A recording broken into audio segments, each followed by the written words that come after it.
At least 10 people have now died from the wildfires burning across Los Angeles. Today, firefighters were finally able to make some progress containing those fires. Troy Hayden continues his live coverage from Altadena, California, which has been devastated by the Eaton fire. And Troy, there's just so many pieces to pick up from this disaster. Where do people even start?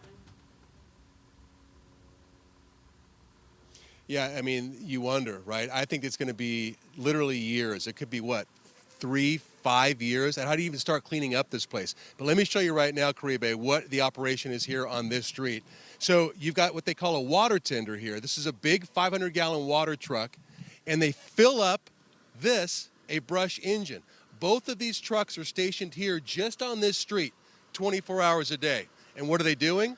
We're going to walk back here right now. So here we are 3 days after the fire swept through here, and this crew is still back here mopping up hot spots. That's how hot this fire burned. And why is it important to get this all out? Well, if we get winds over the next few days, some of these embers could then be pushed into other neighborhoods that haven't burned yet. So it's kind of like when you put out a campfire. You dump water on it, you stir it, then you dump water on it again. All right, so this crew has a lot of experience on this fire. This is Captain Bieber right here.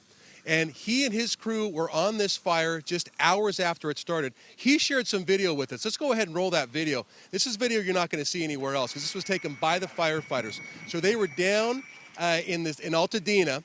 This is in the downtown type area. They were working to save an apartment complex. The complex on the left of them burned. The complex on the right of them burned. But because of their work, they were able to save that apartment complex. But look at those flames around them and think about the bravery it takes to stand in there and fight the fire like that. Okay, so these guys, as hard as they work, they need rest, they need food, and we found where they're getting it today in a place you might not expect. Take a look. Just over a week ago, the Rose Bowl was home to a massive college football game, but now it is home to hundreds of firefighters. This is the command post for all the crews from all over the country coming to fight these Southern California wildfires. Hundreds of large engines and trucks over here, and they need their rest. So some of them are in tents over here in this main field.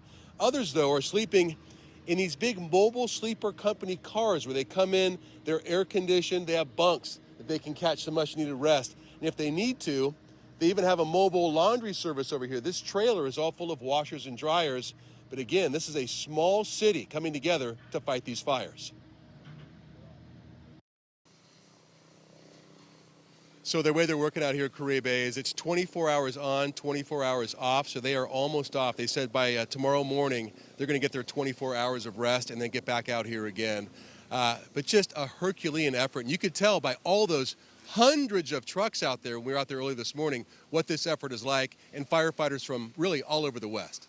And it's not even taking into account, Troy, that, you know, these firefighters, they have families too, right? They have responsibilities at home that they're having to leave behind. Maybe their families even had to evacuate. So then you add that on top of, you know, these grueling work hours. And, you know, they really are truly heroes.